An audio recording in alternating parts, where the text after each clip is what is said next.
Assalamu alaikum, kымбаттуу айылдаштар, урматтуу карты сөгөттүк жердештер, алыс жакында иштеп жүргөн, иштеп окуп жашап жүргөн айылдык бир туугандар. Баарыңардын кутмандуу күнүңүздөр менен. Учурда биз фаптабыз, ошо айылдагы фапта отурабыз. Бул жерде ошол айыл башчыларыбыз,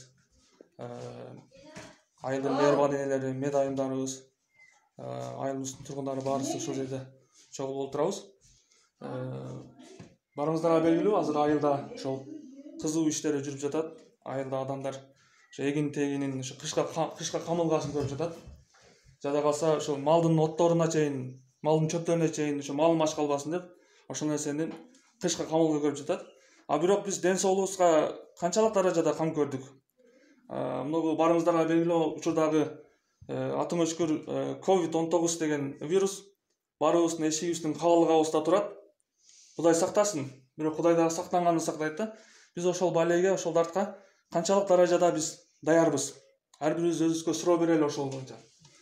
Анан мен кыскача максатка өтө турган болсом, биз ошо айылдагы жаштар, айыл жаштар биримдиги түзүп, бир иш-чара уюштуруп атабыз. Бир маселени көтөрүп чыктык. Азыр учурда биз өлкөдө абал өтө кооптуу, өзүңүздөр да көрүп жатасыздар. Өлүм саны боюнча дүйнөдө биринчи орунга чыкты Кыргызстан. 1000ден өтүп кетти өлүм саны. Ошол эле отурлай биздин райондо, биздин айыл өкмөттө дагы бул илдет менен ооруп өлгөндөр жок эмес. Тилекке каршы районубуздагы больницаларда деле учурда толо, башка ооруларды кабыл алууга орун жок болуп турат. Ошондуктан да биз сактыкка кордук жок деген уран менен ошол айылыбызда кичинекей фонд уюштурдук. Фонд уюштуруп, ошол фонддун алгачкы акчалары берилип баштады. Айылыбыздан фонд кылып коелу деп атабыз. Эгер ушундай шашылыш случайлар болуп кала турган болсо, ошол бейтаптын дары-дармегине жана ошондой кислородный аппарат алдагы заказ берилиптир. Россиядагы мекендештерибиз тарабынан, Аллах алардан ыраазы болсун. Биз эми ошол жаштар биримдигинен топтолгон акчадан ушул медайымдардын назначениясы менен жазып берген дары-дармектердин тизмеси менен ошол фонддогу акчадан эгерде ошондой бейтаптар болуп калса, бөлүп берели деп ошол фонд ишин баштап турабыз. Биринчиден бул нерсенин биздин айылыбызда болбосун, келбесин бул дарт. Аман-эсен өтүп кетели. Эгер ошондой абал боло турган болсо, бул топтолгон акча, бюджеттеги акчабыз айылдын жакшы иштерине жумшалат. Анан бул нерсе кандай болот? Бунун иштөө тартиби, бул акча чогулгандан кийин акчаны кантип бөлүштүрүлөт? Бул ар бири сиздерге ошо WhatsApp группалар аркылуу айыл өкмөттөр менен кеңешилип, айыл башчылары менен кеңешилип, медайымдар менен кеңешилип, чындыгында ошол бейтап болсо, дары-дармекке муктаждык болсо, ал нерсени биз ошол бюджеттеги акчадан бөлүп беребиз буюрса.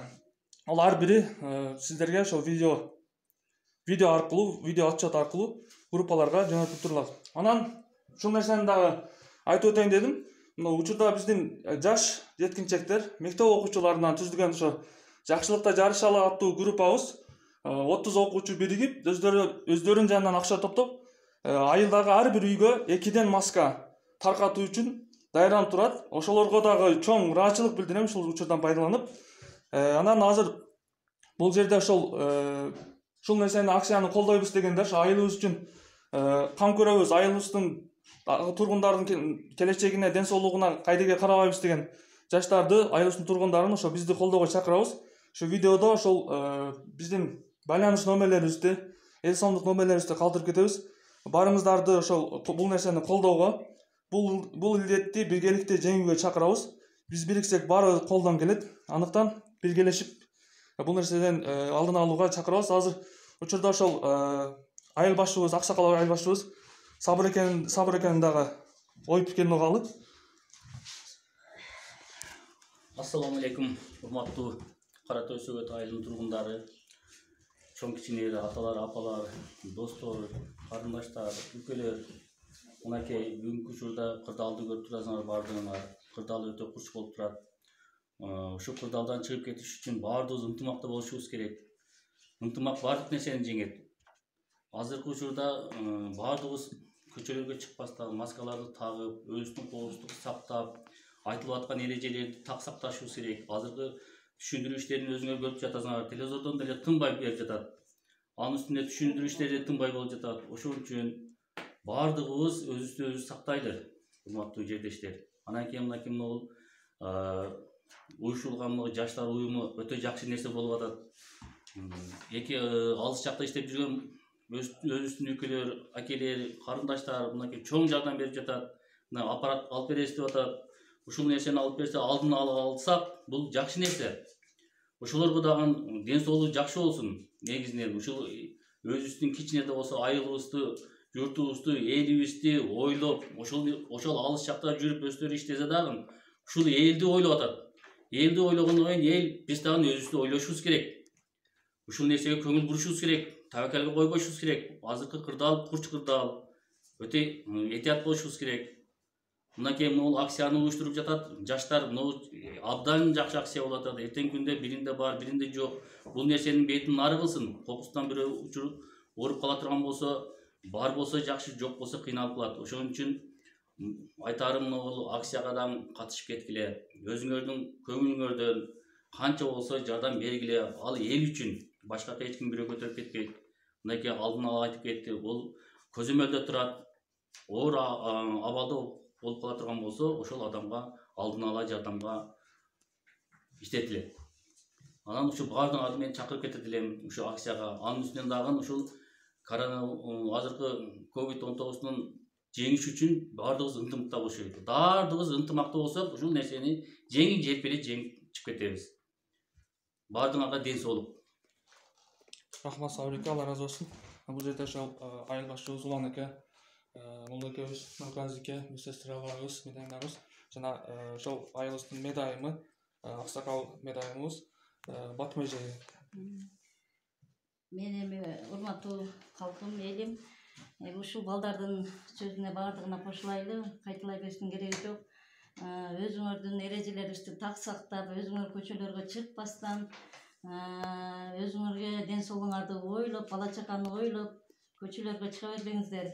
Бизге да жардам болсун. Азыркы жеңил желпи өтүп аткан бул коронавирусту өзүбүз айылыбызда дарылап жатабыз.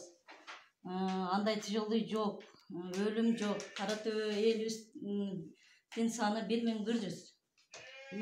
Түтүн башыбыз 289. Ушуларды жакшы көзөмөлдөп иштеп жатабыз. Оор түрүндө центрге жөнөткөн жокпуз. Жакшы. Ушул балдардын уюшкандыктарына баардыгына кабыл алып, жакшы түшүнүп, өзүңөрдүн да салымыңарды кошуп, топтолгон акчаларды туура пайдаланып, мынакей көп катуу ооругандар болсо бекерге уколдорду салып беребиз. Биз мынакей даяр турабыз, күнү-түнү силердин кызматыңардабыз. Ошон үчүн элим, ден соолугуңар чың болсун, эч качан оорубаңыздар. Эгерде ооруп жаткан температура болуп өзүңөрдүн ооруңарды жашыра турган болсоңор, өлүмгө аш келет. Ошон үчүн кичине ооруп температура болуп чыйрыгы оорусаңар, келгиле бизге, кайрылгыла, чакыргыла үйүңөргө, үйдө жатпагыла. Мына айыл башчыларыбыз менен үймө үй кыдырабыз. Ошон үчүн ден соолугуңар чың болсун. Көңүл бурганыңыздар үчүн баарыңыздарга